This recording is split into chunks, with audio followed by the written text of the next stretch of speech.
Hello guys, welcome back to my YouTube channel. మనం ఈరోజు చేసుకోబోయే రెసిపీ ఏంటంటే paneer corn peas masala in restaurant style. But ఇది చాలా సింపుల్ అండ్ క్విక్ రెసిపీ అండి, అండ్ చాలా హెల్దీ. పన్నీర్లో మనకి ప్రోటీన్ ఉంటుంది and it is very good for your health. So let's get into the video. First మనకు కావాల్సిన పదార్థాలు చూద్దాం. చూడండి, వీడియోలో చూపించినట్టుగా తీసుకోండి. నెక్స్ట్ ఒక బాండీ పెట్టుకొని అందులోని కొంచెం బటర్ వేసుకున్నాను.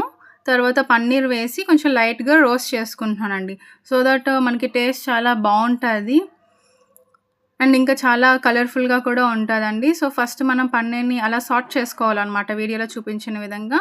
నేను కొంచెం పసుపు వేసుకుంటున్నాను సో దట్ పన్నీర్ ఇంకొంచెం కలర్ఫుల్గా కనిపిస్తుందని. పసుపు ఆప్షనల్ అండి, మీకు కావాలంటే వేసుకోవచ్చు, లేదు అనుకుంటే జస్ట్ నార్మల్గా అయినా ఫ్రై చేసేసుకోండి. పన్నీర్ క్యూబ్స్ని బాగా ఫ్రై చేసుకున్న తర్వాత కొంచెం చూడండి, వీడియోలో చూపించిన లైట్ గోల్డెన్ కలర్ వచ్చినంత వరకు ఫ్రై చేసుకొని మీరు పక్కన తీసి పెట్టుకోండి. సేమ్ అదే బాండీలోని మళ్ళీ ఒక 5 to 6 క్యాష్యూస్ తీసుకోండి. అలానే ఆనియన్స్ కూడా నేను చూపించిన విధంగా కొంచెం పెద్ద స్లైసెస్గా కట్ చేసుకొని వేసి బాగా సార్ట్ చేయండి. అలా సార్ట్ చేస్తున్నప్పుడు చూడండి, మీకు ఆనియన్స్ అనేవి ట్రాన్స్పరెంట్ కలర్లోకి వచ్చాయి కదా. ఇప్పుడు ఈ టైంలోనే మీరు టొమాటోస్ వేసుకోవాలి. టొమాటోస్ వేసుకున్న తర్వాత బాగా కలపండి, కొంచెం బాగా మగ్గాలండి. టొమాటోస్ చూసారా ఎంత బాగా మగ్గినాయో. ఇప్పుడు దాన్ని ఇంకొంచెం బాగా మగ్గిన తర్వాత మిక్సీ జార్లోకి తీసుకొని మనం పేస్ట్ చేసి పక్కన ఉంచుకోవాలి. ఈలోపు నేను గ్రీన్ పీస్ తీసుకున్నానండి. ఇవి నేను ఫ్రోజన్వి తీసుకున్నాను. మీకు న్యాచురల్గా అవైలబుల్ అయితే అవి తీసుకోండి, లేదంటే ఫ్రోజన్ తీసుకోండి. నేనేమో మళ్ళీ స్వీట్ కార్న్ తీసుకున్నాను, ఇవి కూడా ఫ్రోజనేనండి. సో ఈ రెండింటిని ఆయిల్లో బాగా ఫ్రై చేసుకుంటున్నాను. కొంచెం అల్లం వెల్లుల్లి పేస్ట్ వేసానండి. ఇప్పుడు అల్లం వెల్లుల్లి పేస్ట్, గ్రీన్ పీస్, ఇంకా స్వీట్ కార్న్ కూడా కొంచెం పచ్చివాసన పోయినంత వరకు బాగా ఫ్రై చేసుకోవాలండి.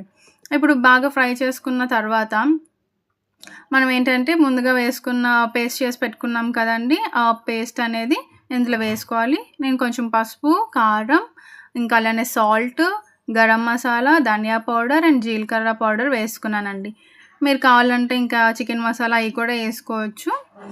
దీన్ని బాగా మనం ఫ్రై చేయాలండి, కొంచెం పచ్చివాసన పోయినంత వరకు. ఆ పేస్ట్ అంతా ఉంటుంది కదా, అదంతా బాగా ఒక 5 to 10 minutes వరకు ఫ్రై చేసుకోవాలండి.